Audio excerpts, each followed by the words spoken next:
ថ្ងៃនេះមានការណាត់ជួបជាមួយនឹងមិត្តភ័ក្តិរបស់ខ្ញុំដែលគាត់ជាអ្នករាំរបាំហើយគាត់រាំស្អាតខ្លាំងមែនទែនដែលជាទូទៅឃើញគាត់រាំនៅតាមពិធីមង្គលការនានាជាសោតក៏បានឃើញគាត់រាំនៅក្នុងពិធីធំៗនៃប្រទេសយើងផងដែរដូចជាការប្រកួតកីឡា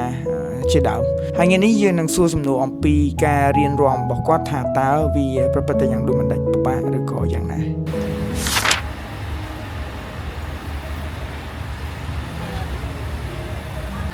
មានសំណួរមួយចំនួនចង់សួរនារីរបាំដោយសារតែឃើញរាំស្អាតមែននិយាយលេងណារាំលយមែនហើយចេះធ្វើពិធីករចេះអីទៀតអាហ្នឹងខ្ញុំគិតថា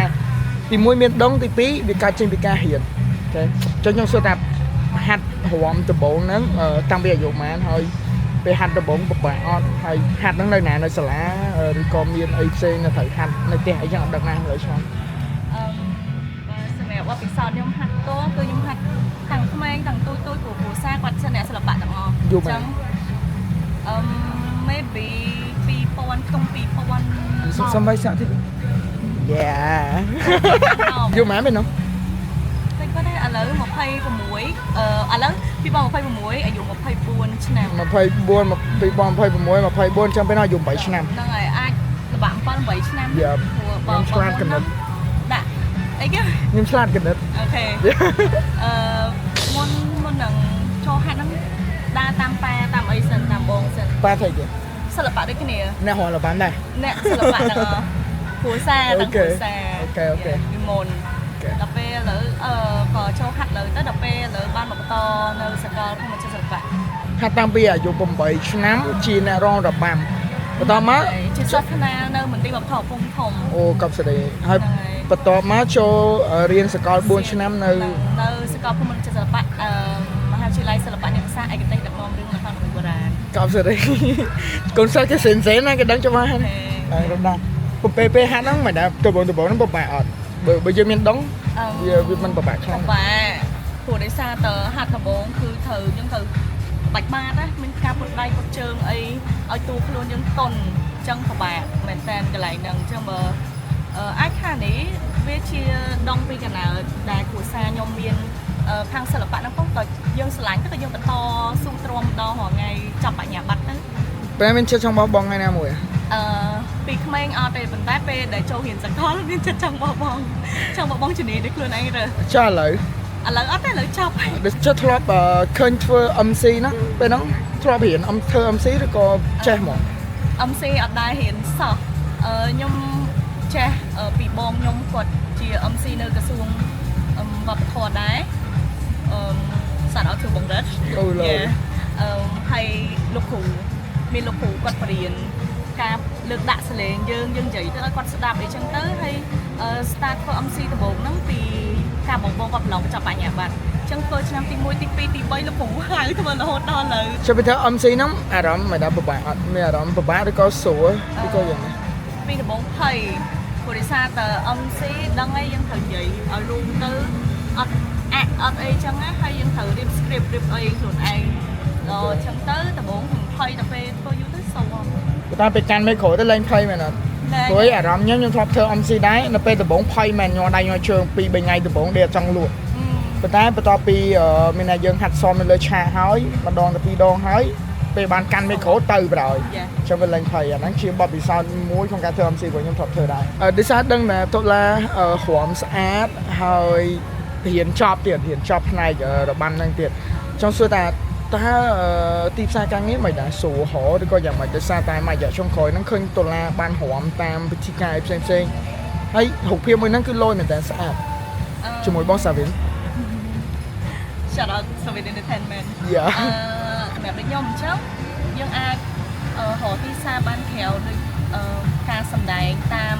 សិល្បៈផ្សេងឬក៏ដូច MC អញ្ចឹងយើង freelance អីបានហើយឥឡូវខ្ញុំមានទីផ្សាររោងការមួយ Savin Entertainment អូខេបើគេចង់តាក់ទងទៅរាំពេលណាក៏បានដែរមែនហ្នឹងហើយតែត្រូវកក់មុនមែនអត់អីបើថាបើយើងមើលតាម event ដែរបើសិនជាយើងខ្លាចជន់ថ្ងៃគ្នាអញ្ចឹងណាប៉ុន្តែពីច្រើនយើងអាចសួរនាំទៅថ្ងៃនេះទៅនេះអត់អាចទៅរាំបានអត់អីចឹង ok lôi chị tôi tới là bộ chuyên kế mình này càng nghĩ chị tôi tới là bộ chuyên kế sầm mẹ hồng cá rồi có sầm mẹ cầm thi ấy xem mình này thay event này thông xemបើសម្រាប់ខ្ញុំឥឡូវនេះរោងការរវល់ច្រើនជាង cái là một chuyện nó sao khai ca mà này ហ្នឹងហើយខែការអញ្ចឹងរោងការអាចរវល់ច្រើនបើឆ្នាំក្រោយដល់ខែ1គូពូ miền cái cọ là chăm khỏi tiền ឆ្នាំក្រោយដល់ខែ12ទៀតទី ô 27ខែ chơi mình này tiếp xa thôm mền tên ai khơi nhầm tới cái đồng hồ là bác អូខេ แต่เราจะเห็นไหมเป็นอะไรเห็นมีในทำมีนกลางnhưสละมันมียักษ์เฉาเนี่ย ពេលហ្នឹងគួរសមដោយសារតើយើងមាន assignment សម្រាប់តខ្លួនផងសម្រាប់ក្រុមផងហើយនឹងពេលហ្នឹងពេលដែលខ្ញុំនៅរៀនហ្នឹងខ្ញុំជាប់ឈ្មោះជាគណៈកម្មការនិស្សិតប្រចាំមហាវិទ្យាល័យអញ្ចឹងយើងត្រូវ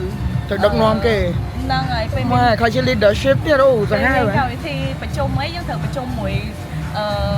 ធម្មតាមហាវិទ្យាល័យគេមានគណៈកម្មការ5នាក់អញ្ចឹងខ្ញុំឈរឈ្មោះជាអនុប្រធាន2ឆ្នាំអញ្ចឹងទៅយើងដឹកនាំមហាវិទ្យាល័យមានហានិស្សិតយើងទៅប្រជុំមួយនិស្សិតទាំង5មហាវិទ្យាល័យព្រោះសាលាខ្ញុំមាន5មហាវិទ្យាល័យ ចឹងនិយាយថាក្នុងនាមជា leadership គេអញ្ចឹងមានអារម្មណ៍ថាមិនដល់ពិបាកការ lead មិននៅហ៎ អាចថាពិបាកដែរព្រោះអីដែលខ្ញុំគិតហើយខ្ញុំបានឃើញស្ដីមួយពីលោកគ្រូខ្ញុំការងារដែលធ្វើមួយមនុស្សគឺអត់ស្រួលទេជាក់ស្ដែងការងារពួកខ្ញុំហ្នឹងគឺទស្សនីយភាពអញ្ចឹងត្រូវធ្វើការមួយមនុស្សជាច្រើនក្រុមមែនតើអញ្ចឹងក្រំតបាន event មកទស្សនីយភាពពីមកគឺអត់ងាយស្រួល ប៉ុន្តែរបៀបថាកំឡុងពេលរៀនហើយនឹងជា leadership ទៀតតើអាចបង្ហាញស្ថិតិនៃការចុះឈ្មោះសិស្សបាននៅពេលនោះមានការកើនឡើងឬក៏ធ្លាក់ចុះដោយសារតែយើងដឹងថាវាជំនាញមានហ្នឹងអត់ស្រួលលុះត្រាតែយើងមានដងហើយនឹងស្រឡាញ់ខ្លាំងមែនតើមិនទៅមុខមុខវិញ យ៉ាបើសម្រាប់ថ្នាក់ខ្ញុំហ្មងពីដំបូងមូលដ្ឋាន40នាក់ដល់ពេលយូរទៅធ្លាក់លើ20នាក់ជាង ហើយអ្នកច្រើនទេ យ៉ាអាចចុះ ចឹងមានការ ធ្លាក់ចុះ ធ្លាក់ចុះបន្តិចតួចក៏ប៉ុន្តែអត់អីយ៉ាងណាមិនក៏ពួកគាត់បានរៀនមកយ៉ាងចឹងគាត់ចេះហើយគាត់ចេះមកចំនួនដែរចឹងចុះអាពេលទៅរំសម្រាប់រោងការមិនដែលមានអារម្មណ៍ថាវាសុបាយឬក៏យ៉ាងម៉េចអៀនអីច្រើន